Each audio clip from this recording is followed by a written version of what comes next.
Instagram land. I am 34 minutes late getting on. Hi, Katie. My sister's online. She sells real estate in Pensacola, Florida, and she's the best agent in town there. And so if you ever need an agent in Pensacola, Florida, call my sister Katie Collins. She's the best, and she gives me great advice. So that's awesome. And then one of the times when I felt like I'd finally made it in real estate, she called me and asked me for advice. And I hung up the phone and cried, and I was like, I'm good at my job now. So anyway, hey Katie, thanks for getting on. She's gonna kill me.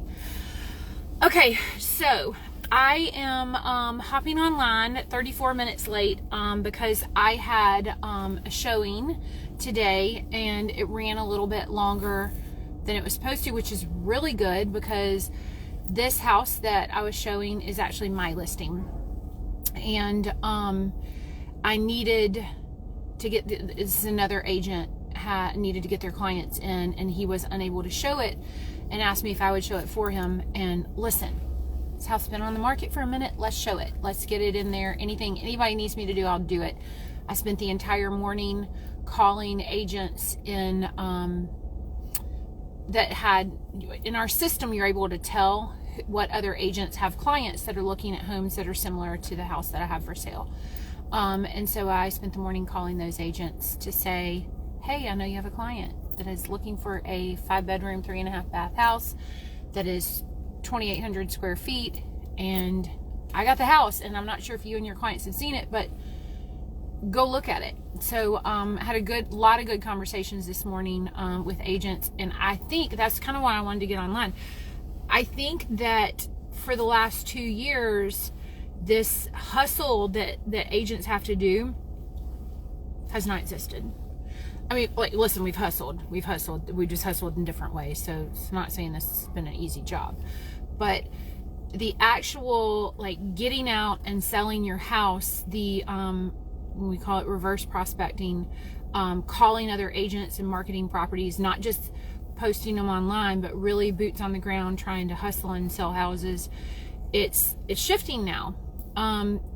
For the most part, we're still in a seller's market in many places in the country, and Charleston is not different. It is definitely still a little bit of a seller's market, but it is changing. And the last 2 years we've had, okay, this is what I wanted to talk to you all about today. The last 2 years have set the tone for how I feel like buyers are coming. Hey, Judy. Coming into this market, they're a little bit traumatized from the last 2 years. The last 2 years, when you came into this market and you wanted to put in an offer, you had to come in at your highest and best. You had to be prepared to go over asking. You had to include your child. You had to come in as a cash offer. You had to waive all inspections. Sometimes we were waiving appraisals. Every market, things shift and you do them differently. That's not the market we're in anymore. And I think that buyers right now, buyers today, think that's the market we're still in. And so in my conversations this morning with all these other agents, we were talking about the fact that we are all saying there's not enough inventory. And there's not. We don't have enough inventory. So we've got this little bit of, it's still a seller's market because there's not a ton of inventory and we still have a lot of buyers. But what we're seeing is the properties that are getting snatched up are getting snatched up quickly. The properties that are not getting snatched up are the ones that are sitting, a little bit like mine. And it's, you know, it's got some quirky things like the backyard slopes, and there's really nothing we can do about the backyard sloping. And that's one of the things that is coming up in the comments. And so that's what's causing it to sit for a little bit. Now, because buyers are so used to having to jump and do whatever they needed to do in order to buy these houses, and because we're still seeing that a little bit in the market, now we have buyers that are, if they see a house and they like it, and let's say it's listed for $350 and they like it, but maybe they like it more like $340, they're still thinking they're in that old market and that they don't stand a chance of getting it. and they're not putting in offers. So these houses that are still sitting and nobody, I talked to 40 agents this morning.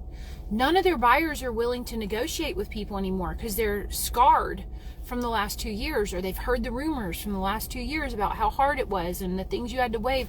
And so they think this asking price is the asking price.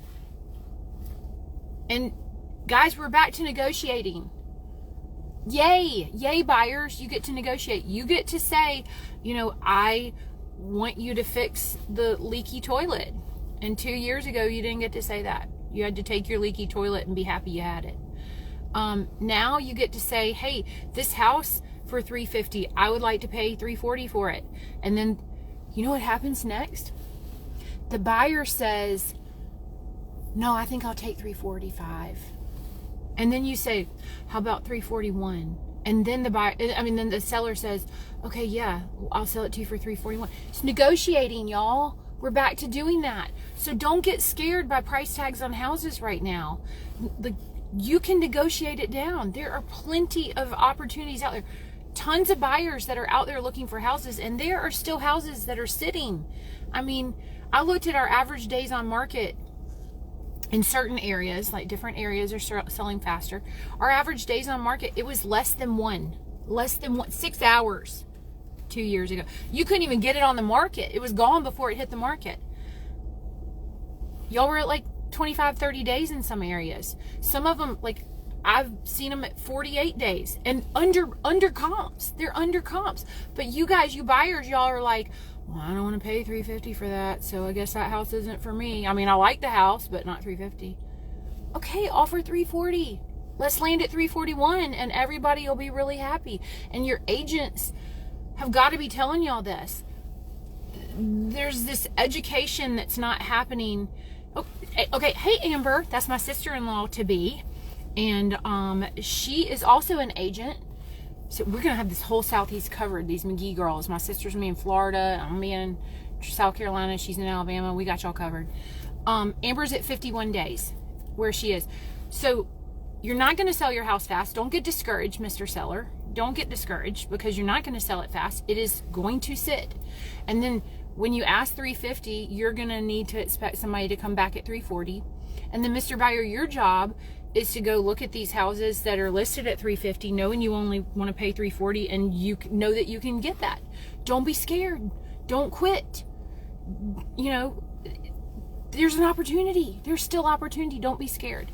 So I guess that's part of what I wanted to get on today about. And then also, I wanted to talk about, like, when you go look at a property with your agent. I'll probably do a longer live on this one. It's just whatever. When you go look at a property with your agent, if they're just opening the door and saying, here's an office, let's walk down the hall. Do you see the crown molding?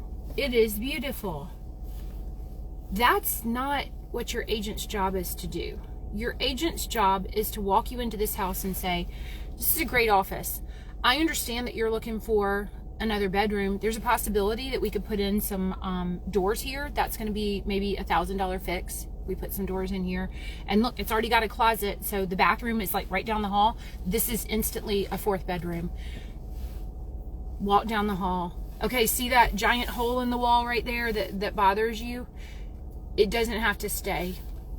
Like, I'm an agent and I can help you see the vision of the fact that just takes somebody fixing that. So I feel like there's so many people that when you're looking at properties, you're not having an agent help you see yourself in this house. Help you see that there are ways to make this house be what you want it to be, because you're going to have your checklist. You're going to have your, like, here, I have to have a soaking tub in my master. Like, that's a non-starter for me. Maybe yours is, I have to have a downstairs master. I mean, I cannot help you see when there's not a bedroom downstairs that we're suddenly going to manifest some new downstairs master. But I can help you see the things, like, for instance, today my people were looking for a workout space, and they wanted it in, one section of the house. Well, I helped him see, like, look, all we got to do here is envision this. This is a workout space here. This room in this house we were looking in has a flex space upstairs that's as big as the master bedroom downstairs. They wanted dual masters, but they couldn't see it because there were 3 smaller bedrooms and then this huge flex space. They didn't know what to do with it. I'm like, this is your upstairs master. Look at this. It's right here. Your upstairs master is right here. The bathroom is even attached to it. This is your master.